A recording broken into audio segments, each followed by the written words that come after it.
House keeping ಸಿಬ್ಬಂದಿಯಿಂದ ರೋಗಿಯ ಒಡವೆ ಕಳ್ಳತನ.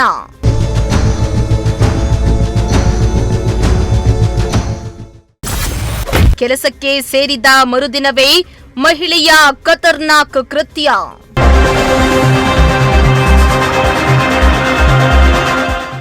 ಬೆಂಗಳೂರಿನ ಖಾಸಗಿ ಆಸ್ಪತ್ರೆಯೊಂದರಲ್ಲಿ ಚಿಕಿತ್ಸೆಗಾಗಿ ದಾಖಲಾಗಿದ್ದ ಮಹಿಳಾ ರೋಗಿಯ ಚಿನ್ನಾಭರಣ ಕಳ್ಳತನವಾಗಿರುವ ಘಟನೆ ಬೆಳಕಿಗೆ ಬಂದಿದೆ. ಆಸ್ಪತ್ರೆಯಲ್ಲಿ ಹೌಸ್ ಕೀಪಿಂಗ್ ಕೆಲಸ ಮಾಡ್ತಾ ಇದ್ದ ಮಹಿಳೆಯೇ ಈ ಕೃತ್ಯ ಎಸಗಿದ್ದು, ಸಿಸಿಟಿವಿ ದೃಶ್ಯಾವಳಿಗಳನ್ನಾಧರಿಸಿ ಪೊಲೀಸರು ಮಹಿಳೆಯನ್ನ ಬಂಧಿಸಿದ್ದಾರೆ.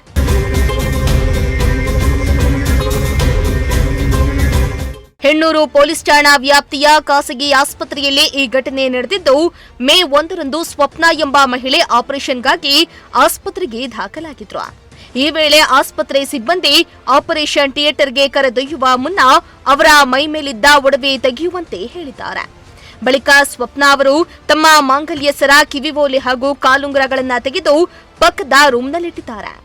ಬಳಿಕ ಶಸ್ತ್ರಚಿಕಿತ್ಸೆ ಮುಗಿಸಿ ಬಂದ ಸ್ವಪ್ನ ಅವರಿಗೆ ತಮ್ಮ ಒಡವೆಗಳು ಕಾಣದಿದ್ದಾಗ ಆತಂಕಕ್ಕೊಳಗಾಗಿ ಆಸ್ಪತ್ರೆ ಆಡಳಿತ ಮಂಡಳಿಗೆ ತಿಳಿಸಿದ್ದು, ಕೂಡಲೇ ಹೆಣ್ಣೂರು ಪೊಲೀಸರಿಗೆ ದೂರನ್ನ ನೀಡಿದ್ದಾರೆ.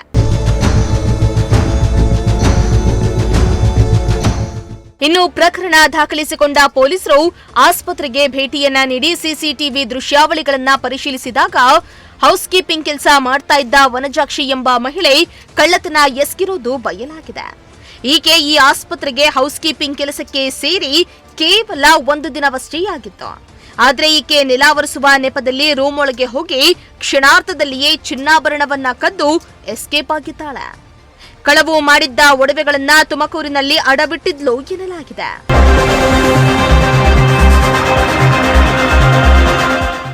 ಸದ್ಯ ಆರೋಪಿ ವನಜಾಕ್ಷಿಯನ್ನ ಬಂಧಿಸಿರುವ ಪೊಲೀಸರು ಆಕೆಯಿಂದ ಲಕ್ಷಾಂತರ ರೂಪಾಯಿ ಮೌಲ್ಯದ ಚಿನ್ನಾಭರಣಗಳನ್ನ ವಶಕ್ಕೆ ಪಡೆದುಕೊಂಡಿದ್ದಾರೆ.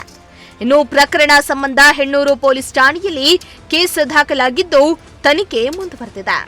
Bureau report, Prajashakti TV, Bengaluru.